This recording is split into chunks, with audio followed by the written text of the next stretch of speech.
One.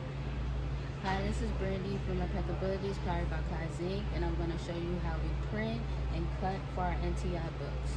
So the job is going to be loaded on the printer already, so you'll just go to print from, you'll hit documents, save jobs, public folder, and then you'll hit the NTI cooler.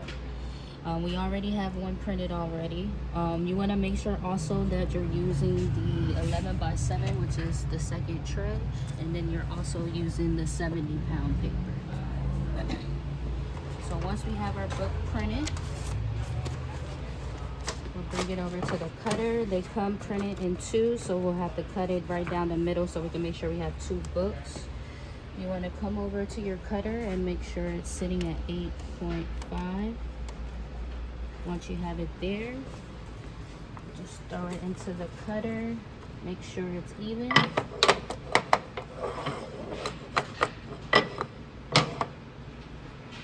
You want to put the lid down and then press both of these buttons to get it lit.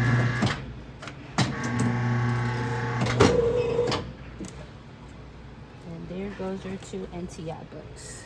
Thank you.